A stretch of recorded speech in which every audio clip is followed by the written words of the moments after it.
মুক্তিযোদ্ধা এবং সিনিয়র আইনজীবী মানবাধিকার কর্মী জেদাই খান পান্না কিংবা মুক্তিযোদ্ধা অ্যাডভোকেট ফজলুর রহমানদের মতন মানুষদের নিয়ে নিশ্চয়ই আমরা সাংঘাতিক ভাবে উদ্বেগ উৎকণ্ঠায় রয়েছে, এবং সেইখান থেকে সম্ভবত তাদেরকে নিয়ে মানুষ নানান ধরনের টেনশন থেকে নানান ধরনের উদ্বেগজনক খবর নিজেরা যতটুক পাচ্ছেন তার ডালপালা আরো বেশি ছড়াচ্ছে। জেদাই খান পান্নাকে অ্যারেস্ট করা হয়েছিল, একটি গুজব ছড়িয়ে পড়েছিল, এবং অ্যাডভোকেট ফজলুর রহমান তিনিও নানানভাবে টার্গেট রয়েছেন, কথা আমরা জানি। কেন, কি কারণে, কি উদ্দেশ্যে দেশের এই সিনিয়র সিটিজেনরা, মুক্তিযোদ্ধারা বারবার টার্গেটে পরিণত হচ্ছেন এই সময় এসে, এই বিষয়ে নিয়ে আমরা আলোচনা করব। এবং দেশের রাজনীতি কোন দিকে যাচ্ছে অবশ্যই সেই বিষয়ে কথা বলবো। এই বিষয়ে আলোচনার জন্য আমাদের সঙ্গে যুক্ত রয়েছেন এই দুইজনেরই অন্যতম মুক্তিযোদ্ধা সাবেক সংসদ সদস্য অ্যাডভোকেট ফজলুর রহমান এবং বিএনপি চেয়ারপারসন উপদেষ্টা অ্যাডভোকেট ফজলুর রহমান। আপনাকে স্বাগত জানাচ্ছি আমাদের অনুষ্ঠানে। এবং যে কথাগুলো ভূমিকায় বলছিলাম, কেন আপনাদের মতন মুক্তিযোদ্ধারা বারবার টার্গেটে রয়েছেন, গুঞ্জন, কখনো গুঞ্জন ছড়াচ্ছে, কখনো গুজব ছড়াচ্ছে আপনাদের নিয়ে, এর কারণগুলো কি? আপনাকে ধন্যবাদ জানাচ্ছি, অসংখ্য ধন্যবাদ যে আপনি আমাকে স্মরণ করেছেন। যারা আমাদের কথা শুনছেন তাদেরকে সালাম জানাচ্ছি, আসসালাম আলাইকুম। আপনি নিজেই বলে গেলেন আমাদের নামের সামনে একটা টাইটেল আছে, টাইটেলটা হলো মুক্তিযোদ্ধা। এবং আমি আমার জীবনে যাই হই না কেন মুক্তিযোদ্ধা টাইটেলের উপরে মুক্তিযোদ্ধা আমি, এই যে মানুষ জানে বা আমি নিজেকে আমি জানি মুক্তিযুদ্ধে আমি অংশগ্রহণ করেছিলাম, এর চেয়ে গৌরবের কোনো ব্যাপার আমার জীবনে আছে বলে কোনোদিন আমি মনে করব না, যে পদেই আমার আসুক। সেই কারণে যখন 5ই আগস্টের পরে আমরা খুব অবাক বিস্ময়ে লক্ষ্য করলাম যে 5ই আগস্ট যে কারণে আমরা চিন্তা করেছিলাম যে 5ই আগস্ট হলো অগণতন্ত্রী বা স্বৈরতন্ত্রী একটা সরকার বিরুদ্ধে গণতন্ত্রের জন্য আন্দোলন, কিন্তু এই আন্দোলনটার যে সামনে পিছনে যে গান বাজতো, বক্তৃতা হইতো, তা প্রায় সবগুলোই মুক্তিযুদ্ধের গান। 1 নম্বর তীর হারাই ঢেউয়ের সাগর পাড়ি দিব রে, পূর্ব দিগন্তে সূর্য উঠেছে রক্তলাল। আর মিটিং এ বাজতো এবারের সংগ্রাম আমাদের মুক্তির সংগ্রাম, এবারের সংগ্রাম এইরকম। আমরা কি বিভ্রান্ত হয়েছিলাম কিনা জানি না, কোনো সময় মনে হয় নাই যে এই আন্দোলনটার পিছনে ভ্যানগার্ড হিসাবে শিবির, জামাত, তাদের সমর্থন থাকলেও তারাই ভ্যানগার্ড, তারাই সবকিছু করছে এবং আমরাই এখানে হচ্ছি, বিভ্রান্ত হচ্ছে, এই কথাটা আমার কোনোদিনই মনে হয়। এবং সেই আন্দোলনের সাথে আমরাও যুক্ত হইলাম, সারা দেশের মানুষ যুক্ত হইলো, দলগুলো যুক্ত হইলো, কিন্তু বেনামে। এটা আন্দোলনের কৌশল ছিল এবং সেই কৌশলটাকে ছেলেরা হাইজ্যাক করলো এবং এখন দেখা যায় জামাত শিবির হাইজ্যাক করে তারা দাবি করতেছে টোটাল আন্দোলনটাই তাদের। জনপ্রিয় স্লোগানগুলোকে সামনে এনে, জনপ্রিয় স্বাধীনতার বক্তব্যগুলোকে সামনে এনে মানুষকে বিভ্রান্ত করে যে 5ই আগস্ট ঘটলো, সেই 5ই আগস্টের পরে আমি দেখলাম যখন বলা শুরু হইলো যে এই দেশ হবে এই হিজবুত তাহরীর, এই দেশ হবে ইসলামী দেশ। 71 সনে কোনো যুদ্ধ হয় নাই, স্বাধীনতার যুদ্ধ প্রথম হয়েছে 47 সনে এবং সর্বশেষ হয়েছে 24 সনে। 71 সনে ভাইয়ে ভাই একটা ঝগড়া হয়েছে, যে ঝগড়াটার মূলে ছিল পাশের একটি দেশ যার নাম ইন্ডিয়া, যার রাজধানী দিল্লির ষড়যন্ত্রে আমরা ভাইয়ে ভাই ঝগড়া করছিলাম। যে এইটা কোনো যুদ্ধ হয় নাই, যারা যুদ্ধ করছিলেন অস্ত্র হাতে তারা আল্লাহর কাছে মাপ চান। এই সেদিন থেকে বা তারও আগে থেকে কিছু বুঝি, সেদিন থেকে আমি কিন্তু এককভাবে প্রতিবাদ করা শুরু করলাম এবং প্রতিবাদের ভাষাটাই ছিল নির্ভয় এবং নিঃসংকোচের ভাষা। সেটা হলো এই রাজাকারের বাচ্চারা, এই আলবদরের বাচ্চারা, মুক্তিযুদ্ধ কিন্তু থাকবে এবং আছে, মুক্তিযোদ্ধারা কিন্তু এখনো জীবিত আছে। আমার মতো হতবাগা ফজলুর রহমানরা 78 বছর বয়সে জীবিত আছে, পারলে গুলি করে মারো, কিন্তু মুক্তিযুদ্ধের বিরুদ্ধে 71-এর বিরুদ্ধে কোনো কথা বললে আমি তাদেরকে রাজাকারের বাচ্চা, আলবদরের বাচ্চা বলবো। এই কিন্তু শুরু হইল মুখপাত্র। এবং সবচেয়ে বড় সর্বনাশা শক্তি হইল যে ছেলেগুলোকে আমরা মনে করেছি এরা জাতীয় বীর, এরাই বাংলার ফিডেল ক্যাস্ট্রো, যাদেরকে আমরা মনে করেছি, সেই সব ছেলেরা ট্রেন বাই জামাত ইসলাম এবং কালো শক্তি যে কোনো জায়গা থেকে যে কোনো সময়ে, আমার ধারণা 5 থেকে 7 বছরে তাদেরকে জামাত এবং ইউনূস সাহেব ট্রেন করেছে। ওই যে মিটিকুলাস, এখন তো আমি ইংরেজিতে শিখে ফেলছি, আগে তো বলতে পারতাম না।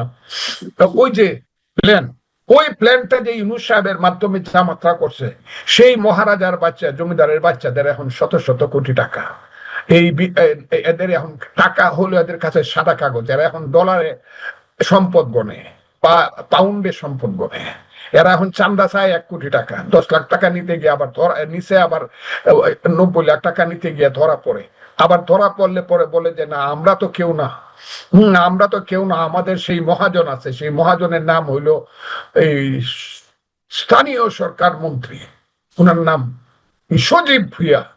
উনি প্রত্যেক দিন ভোরবেলায় গিয়া হাঁসের মাংস দিয়ে নাস্তা করেন ভোরবেলায়, কারণ রাত্রে নাকি ওনার ঘুম হয় না দেশের জন্য।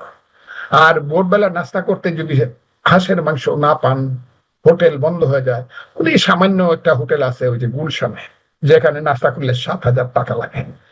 এই যে অবস্থা চলছে, আমি দুর্নাম করতে, কিন্তু এরা কেন 100 লোককে মারায়, আমাদেরকে বৃদ্ধ বয়সে স্বপ্ন দেখায়, আজকে কেন তারা কোটি কোটি শত শত কোটি টাকার মালিক, আজকে কেন আন্দোলনকে বিভ্রান্ত করে বাংলাদেশকে আজকে পরাধীন করে, ওই পরাধীন আপনি কথাটা আমি বলতে চাইছেন যে এরা যারা আছে স্বাধীনতা বিরোধী শক্তির এজেন্ডা গুলোই বাস্তবায়ন করছে, আর যেহেতু আপনারা এখনো যে কজন হাতে গোনা মুক্তিযোদ্ধা বেঁচে আছেন তারা মুক্তিযুদ্ধের পক্ষে কথা বলছেন, এই জন্য তো আপনারা টার্গেটেড হয়েছেন। আমি এবং আমি শেষ করে ফেলতেছি। এই কথাগুলো বলার লোক নাই। পান্না ভাই বলে, উনি অসুস্থ মানুষ। পান্না ভাইও আমার 2 বছরের ছোট, উনি অসুস্থ মানুষ, উনি বলে, সাহস করে বলে, উনাকে অসংখ্য ধন্যবাদ। আমি একদম সব বলি যা আছে, যে আমার দেশ সেন্ট মার্টিন দ্বীপ থেকে চট্টগ্রাম বন্দর থেকে করিডোর থেকে দূরে সব আমার দেশে দিয়ে দিবেন, আর আমরা খালি বলবো বাহ বাহ বাহ সুন্দর করছেন। তার সামনে হইলো ইউনুস সাহেব, মধ্যে হইলো জামাত, এই ছেলে, তার সামনে হইলো ছেলেরা, আর পিছন থেকে অন্ধকারের শক্তি জামাত ইসলাম শক্তি যোগাবে। আমরা মুক্তিযুদ্ধের কথা বলতে পারবো না, যে দেশটা আমরা রক্ত দিয়ে স্বাধীন করছিলাম 30 লক্ষ মুখের রক্তে, এবং সেই কারণে আমাদেরকে হুমকি দেওয়া হবে। এখন তো ক্লিয়ার হুমকি দেয়। আমি একটি প্রশ্ন করতে চাই যে আপনি প্রথমে বলছিলেন যে বঙ্গবন্ধুর ভাষণ বাজিয়ে, দেশাত্মবোধক গান বাজিয়ে মানুষকে এক ধরনের আস্থায় নিতে চেয়ে তারা আন্দোলনের সূত্রপাত করেছিল এবং আমাদের সাথে তারা বিট্রে করেছে, মুক্তিযুদ্ধের সঙ্গে বিট্রে করেছে। সেই জায়গা থেকে আমরা এখন দেখতে পাচ্ছি বঙ্গবন্ধুর মৃত্যু বার্ষিকীতে ঢাকা বিশ্ববিদ্যালয়ে ডিজে পার্টি হয় এবং শোক জানাতে কেউ গেলে মানে স্বাধীনতা যুদ্ধের মহান স্থপতি বঙ্গবন্ধুর জন্য কেউ শোক জানাতে গেলে তাদেরকে আক্রমণের শিকার হতে হয়। এই কারণে কি বিষয়গুলো ঘটছে? আজকে বললেন ফুল দিতে দেয় না, বাধা দেয়, ওই কি ডিজে পার্টি করে, এগুলা করে, ওইগুলো হলো ওই যে 1757 সনের 3রা জুলাই মির্জাফরের যে লাইন, এই লাইনের লোকেরা, আমার কথাটা খুব বোঝার চেষ্টা করেন, এরা হলো বাঙালির লাইনের লোক। এবং এদের লাইনটা হলো শেষ পর্যায়ে আসা গোলাম আজম, নিজামী, মুজাহিদ, জামাতে ইসলাম, নুরুল আমিন, খাজা খয়রুদ্দিন, এই লাইন, এরা হইলো এই লাইন। এই লাইন যদি সার্ভাইভ করে, তাইলে আমরা ইতিহাসে আপাতত মৃত্যুবরণ করে ফেলছি, আরো করব। কিন্তু আমার ধারণা ইতিহাস এই লাইনকে, বাঙালির ইতিহাস এই মির্জাফরের লাইনকে সার্ভাইভ করতে দিবে না। আমি কথাটা খুব দিবেন না। এরা কিছু স্লোগান দিবে, গোলাম আজমের বাংলায় অমুকের ঠাই নাই, ওই নিজামীর বাংলায় অমুকের ঠাই নাই, কিন্তু এদেরকে মানুষ বলবে যে এরা হইলো মির্জাফরের বংশধর, এরা হইলো গোলাম আজম স্বাধীনতা বিরোধীদের বংশধর। এই কথাটা স্বাধীনতা বিরোধী শক্তির একটা আস্ফালন বা তাদের নতুন পরিকল্পনা তো রয়েছে, কিন্তু একটা দৃশ্যমান সরকার, একটা অস্থায়ী নির্দলীয় অন্তর্বর্তী সরকার, তারা কিভাবে এটিকে প্রশ্রয় দিচ্ছে? বঙ্গবন্ধুর মতন একজন ব্যক্তিত্ব এবং তার পরিবারের সদস্যরা নিহত হলেন, মানুষ শোক পালন করতে পারবে না, আইন শৃঙ্খলা রক্ষাকারী বাহিনীর ঠেকানো হবে। উল্টো যাদের কথা আপনি বলছেন যে মীর জাফরের বংশধর বা মীর জাফরের লাইনের লোকজন, তাদেরকে প্রোটেক্ট করবে, তারা যা চাইবে সেগুলোই বাস্তবায়ন করবে আইন শৃঙ্খলা রক্ষাকারী বাহিনী সরকারের ঊর্ধ্বতন কর্তৃপক্ষের নির্দেশে। এটির ব্যাখ্যা কি? আপনি যার কথা, সেই সরকারের প্রধান নেতার নাম হলো জনাব অধ্যাপক মোহাম্মদ ইউনূস সাহেব, যাকে আমি বলতাম 10 জন প্রধানমন্ত্রীর চেয়ে উঁচু ব্যক্তি। কিন্তু এখন দেখা যাচ্ছে উচ্চতা ঠিকই উঁচু আছে, ওই নোবেল পুরস্কার পাইছে, সবকিছু আছে, কিন্তু তার মানসিক অবস্থাটা হলো ওদের সাথে, এবং উনি ওদের দাগে পড়বেন। উনার সিএসটা ওই দাগে হবে, মির্জাফরদের দাগে হবে। এখন পর্যন্ত আমি যেটা বুঝতে পারছি, কারণ তার বংশের কেউ মুক্তিযুদ্ধ করেনি। তার বাবার নাম জানি আমি, তার দাদার নাম জানি, তার ভাইদের নাম জানি, তার ভাইয়ের ছেলেদের নাম জানি, তার মেয়েদের নাম জানি, সব জানি আমি। তার বাপ যে সৌদাগর এটা জানি, উনি যে কিভাবে এই যে গ্রামীণ ব্যাংক করছে, কিভাবে চট্টগ্রাম বিশ্ববিদ্যালয়, এগুলো সব যেহেতু আমি ছাত্রলীগের প্রেসিডেন্ট সেক্রেটারি ছিলাম 76 সন থেকে ধরে, আমি সব জানি। জানি বলে আমি বলতেছি, উনাকে আমি মনে করছিলাম উনি একজন মহান মানুষ, হ্যাঁ মহান মানুষও, কিন্তু উনি মুক্তিযুদ্ধের বিরুদ্ধে মানুষ। উনি জীবনে কোনোদিন এর আগে শহীদ মিনারে যায় নাই, জীবনে কোনোদিন উনি স্মৃতিসৌধে যায় নাই, জীবনে কোনোদিন উনি বাংলাদেশের মানুষের মুক্তি সংগ্রামের সাথে যুক্ত হয় নাই। উনি এটা আমি মনে করছিলাম তাইলে উনি মধ্যস্থলে আসে, এখন দেখি না, উনি ইচ্ছাকৃত ভাবে যায় নাই, এবং বাঙালি এবং বাংলাদেশের মানুষের মুক্তি সংগ্রামে তার বিরোধিতা ছিল, মনে মনে অবদান তো ছিলই না। এখন যখন সুযোগ পাইছে তখন উনি নিজে কিছু করেন আর অন্যদেরকে দিয়া কিছু করান, এবং জামাতের উপরে নির্ভর করে উনি করেন। কাজে আমি ওনাকে বলবো, তারা আর ওই যে আপনি বলবেন ওই যে ছেলেপেলেরা, এই ছেলেপেলেরাও জামাতেরই মুখপাত্র, এবং তাদেরকে জামাত ট্রেনিং দিছে বিভিন্ন ভাবে। আমি ওই দিন একটা কথা বলছি যে চারটা ছেলের নেতা বানাইছে ছাত্রলীগের 20 লক্ষ টাকা দিয়া। এর মধ্যে ওই যে মহান ব্যক্তিরা এখন যারা আছে, আমি নাম নাইবা বললাম, 20 লক্ষ টাকা দিয়ে বানাইছে, এবং টাকাটা সাপ্লাই করছে একটা রাজনৈতিক দল। এই যে একটা মুনাফিকি শুরু হয়েছে বাংলাদেশের রাজনীতিতে।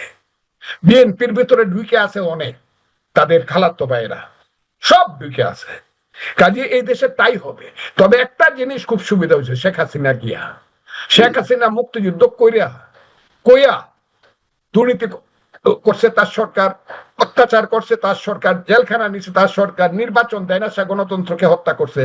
শেখ হাসিনাকে একটা জিনিস ভালো হয়েছে, এই দেশে কারা মুক্তিযুদ্ধের পক্ষে আর কারা হলো রাজাকারের পক্ষে, জিনিসটা খুব পরিষ্কার হয়ে গেছে, এবং এটা একটা ফাইনাল খেলা হবে বাংলাদেশে।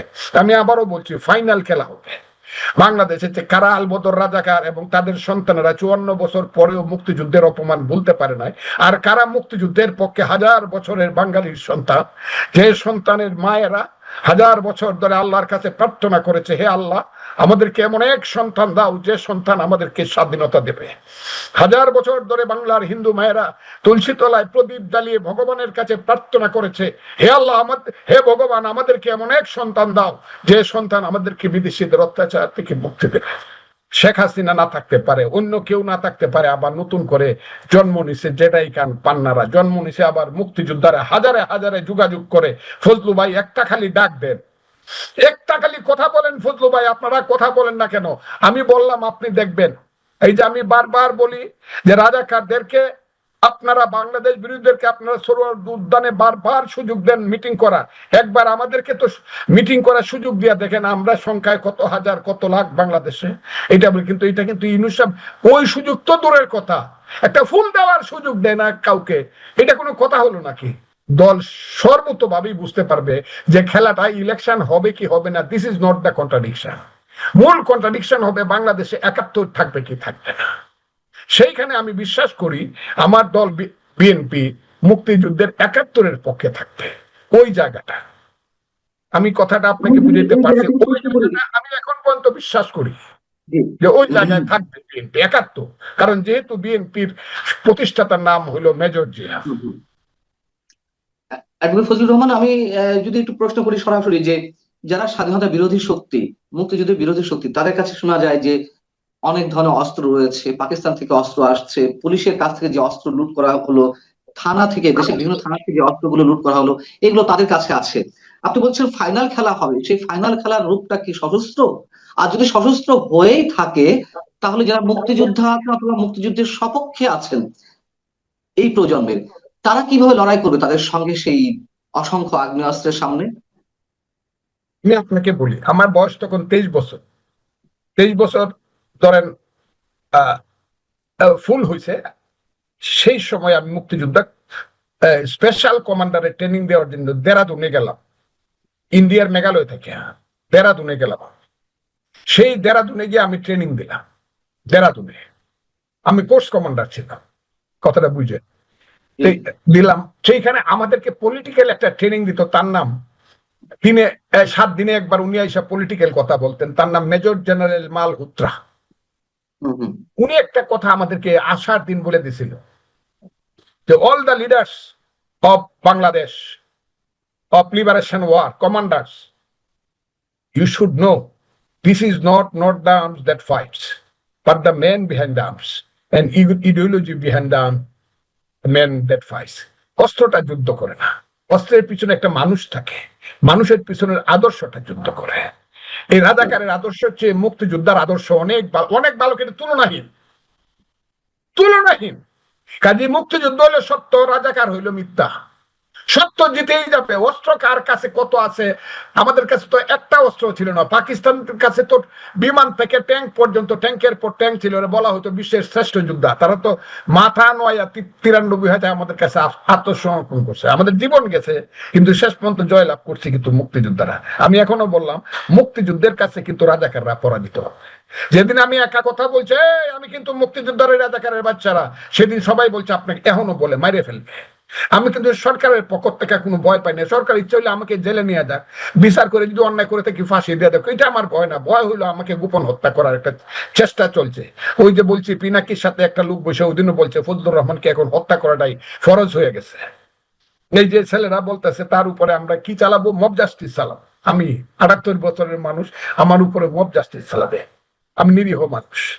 আমি আপনাকে একটা কথা বলি, যদি বাইচা থাকি, যদি বাইচা থাকি, এই পর্যন্ত যুদ্ধটা কতটুকু প্রলম্বিত হবে আমি জানি না, কিন্তু মুক্তিযুদ্ধ জেতাটা আমি দেখে যাব। তবে আপনাদের মতো যারা মুসলিমের কয়েকজন মানুষ রয়েছেন অনন্য উচ্চতার, তাদের প্রতি আমাদের স্যালুট, সশ্রদ্ধ সালাম। ভালো থাকবেন, অনেক সময় দেওয়ার জন্য অনেক ধন্যবাদ। আপনারাও কম, আপনারাও কম।